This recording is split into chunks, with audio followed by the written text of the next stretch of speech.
that one's not necessarily immune because of only who you are, but also what you are capable of doing. So non-threats are illegitimate targets. Property is to be respected, including gardens and farms, along with religious places. Turning to the second category of rules, away from who shouldn't be attacked, we should talk about how you should fight against those who can be attacked. Combatants should fight in ways that are honorable and fair. This principle is actually comprised of several related chivalric rules. Not only should war be openly declared, but battles should be declared as well, their time and place agreed upon in advance. Battles should not be fought at night, nor in such a way that one side will have the sun in their eyes continuously through the entire battle, because that would give one side an advantage. For example, one should also fight with matched weapons, with weapons that are equal in kind. So if you are fighting with a chariot, the other side should have chariots, and vice versa. One example of what will happen to you if you don't comes from the Ramayana. Rama is in a chariot battle with another enemy, and Rama is the favorite of most of the gods. And his chariot breaks down, he jumps off the chariot and continues fighting on foot. His enemy remains mounted in the chariot, which is obviously a huge advantage. And Rama keeps fighting and fighting, and he's not winning, but he's also not losing. The gods ultimately interrupt on the grounds that it is unfair for the battle to continue because his partner has not stepped down. In addition to fighting using equally matched weapons, soldiers should not make use of horrific weapons. These include those which are concealed, barbed, or smeared with poison, or whose points blaze with fire. All of these are considered inhumane. Finally, soldiers should fight with detachment. They should fight because it is their duty, because it is necessary, and not out of anger or hatred for the enemy. So in the remaining 12 seconds, the alternatives to violence.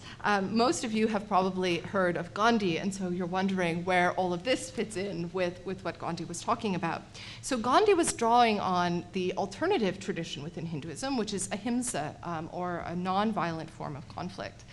And this idea exists in tension with all of these ideas for fighting. And if we think about the way in which force and non-force, violence and non-violence balance in Hinduism, the wise king should choose when to use non-violent tactics and when to use violent ones. So in a way, Gandhi was not necessarily making a permanently pacifist argument if we sort of contextualize it within a broader Hindu tradition. He was making a specific argument for a time and place that says this is the time and place for ahimsa or non-violence, but presumably in another case, had India been a more powerful state, for example, then it might have chosen to use a different way to gain its independence. So lastly, in the overtime, please, modern strategic relevance. First of all, the recognition that resources are scarce and scarcity leads to conflict, that war is inevitable in the world system, might be something which is useful for us to keep in mind. With all of our various projects to try to reduce the amount of war that happens, or perhaps to write it out of our vocabulary entirely, unless we do something about the scarcity problem, not to sound too much like a realist for a moment, we might not be able to do anything about the war problem. In addition, the Hindu tradition stresses that negotiations and other forms of trying to press your claim are necessary prior to actual waging of war, and a closer investigation of their ideas about how negotiations could work out and ways in which you could use ahimsa or nonviolence could also be useful ways of expressing or expanding our own conversation. And I had originally planned to tell you more about those, but I'm not going to, except to mention that in addition to alliance, you could give gifts, you could ferment internal discord and let it work out on its own, and other sort of creative ways of solving regime change problems without direct intervention. Lastly, and perhaps most intriguingly, is this idea that friendship may only be possible among equals. And that warfare should be fought not asymmetrically, but symmetrically. What would that mean in the modern context? What would be the modern version of the gods telling Rama's opponent to step down from his chariot when we think about this from the point of view of a very powerful, wealthy, and militarily well-endowed state? among other things, this suggests that there might be reason to take the idea of disarmament more seriously, or perhaps selective disarmament, so not fighting all of our wars using equal amounts of technology.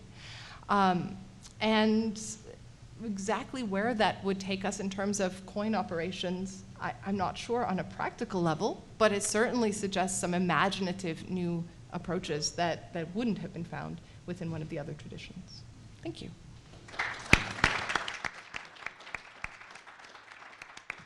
Okay, that was Around the World in 60 minutes plus. And let's go around the room in maybe 10. James?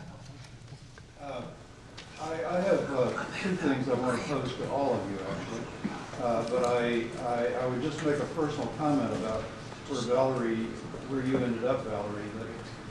That is, I'm not sure that would be the way to go, because the much modern technology actually has, or can have, the effect, depending on how it's used, of limiting the lethality of war. And so there might be a contrary argument that technology ought to be shared so as to make it possible for, give drones to the other side before you start fighting. I don't know. That's a good idea, actually. I just wanted to observe that. The two issues I wanted to propose are, first, to ask you if you're willing to talk at all, when you look towards the present and future, towards the relationships between the cultures that come out of these traditions and the law of armed conflict. This is something that I frequently talk about in regard to the relation of just war tradition and the law of armed conflict, both in terms of its history and also in terms of how a critical view of the law of armed conflict. And I just wonder if you three would be willing to address that for your traditions and the cultures that are associated with them. And then the other thing to all of you, and again, it came out of something you were saying towards the end there, Valerie, that is, who's going to be fighting? Who are these traditions about? And I know that the answer is different for Islamic tradition. I'm not entirely sure where it is, and maybe it's variable for Chinese tradition. But it does sound like in the Hindu tradition, it's aimed at the kshatriya, the warrior caste. And in the West, that's true to an extent, in that the chivalric code plays an independent part in the historical development of the just war tradition, kicking in effect, essentially in the 100 Years' War period. But there, if you think about the issues we were talking about yesterday, which included issues having to do with the moral equality of soldiers and proportionality and so on, the chivalric approach was very had some very negative implications for the non-knights because they, not being knights, really, from the knights' point of view, weren't supposed to be out there anyway, and so they were vermin, and they could be killed without compunction. Whereas typically you wouldn't necessarily want to kill a knight; he's your brother in arms. You'd want to defeat him, you'd want to capture him, and so forth. And so you end up with a rather different conception of the issue of the moral equality of soldiers if you come at it from that perspective. But I'd be interested in how the three of you see the implications of these traditions for who's going to be fighting. Who are the traditions addressed to? You first. If you want. I was going to go first. Oh, Will it be Alphonse or Gaston? It'll be Alphonse. On your first question, Jim, about the law of armed conflict, did you have a particular issue in mind? There are many ways it can come out. I mean, if you pick up the Robertson Wealth collection and go through it and look at the various elements of the contemporary law of armed conflict, and particularly read the part that I think sometimes is most interesting, the part at the end of each section where you see who has agreed to these and who hadn't, and what the reservations are of a lot of the countries that have agreed to it. That can be just enormously interesting. In 2003, when Operation Iraqi Freedom was getting going, there were instances where the Iraqi Fedayeen engaged usually transport columns by coming in and pretending to be just ordinary Bedouin until they got there, and then throwing their robes open and pulling out their rocket launchers or their AK-47s and opening fires. And this, according to the Geneva Protocol 1 interpretation of the Lieber rules, could be allowable. But neither Iraq nor the U.S. had signed protocol, had agreed to Protocol 1. So it's not clear how much that was bearing on either of them. But the broader point, I mean, I don't really want to get into these individual things. What I'm really trying to get is how the people who are using these traditions in the present day think about what they're doing with respect to the international law of armed conflict. Well, if we're talking about the people that I was talking about today, I would think not a great deal. They're not thinking about that. Now, if we're talking about at the level of states that have been participants at the UN and in other international organizations, Muslim states are signatories of a number of the major conventions, as you know. And at that level, I mean, there's, I think, a strong interest in participating in some kind of international order, which would include notions of the law of armed conflict. But one of the things we're on now, as you know, is we have groups that are challenging that entire set of political arrangements, including the legitimacy of the states that have participated and signed on to these things. So depends on. More generally, the argument by radical Islamists that you find sometimes that international law is un-Islamic. Oh, well, now that's another angle, the kind of apologetic thing you mean.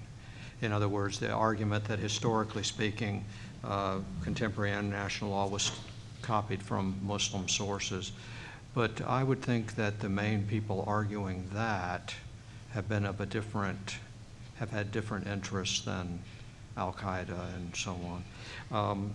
As far as who the traditions are aimed at, I mean, classically speaking, the tradition was developed. Some people argue it was entirely a jurist's law, you know, that they were dreaming up cases and answering these questions. But we have records of encounters between the scholars and caliphs like Harun al-Rashid and so on, who actually address questions to them and ask for responses. So I would say that classically speaking, the tradition was aiming at people who made decisions, either at the level of the caliph or the caliph's designee, the provincial governors, or the commanders of forces, because there's a lot governing the behavior of units in the field, particularly with respect to the distribution of war prizes and so on. There is no specific class of knights or soldiers. Well, there are certainly state armies who are supposed to be disciplined by these things. At least I've argued that some of the early texts correspond with a change from the time when you kind of had people just being called to jihad to go out to standing armies that are under the control of the central authority, and that the development of these norms, these judgments, has to do or correlates with that. So there is that sense of regularization, but the rulings are aimed at the people in responsibility who are supposed to keep control of the units in the classical period anyway. Any thoughts from our other panelists, PC, Valerie? I'm not that familiar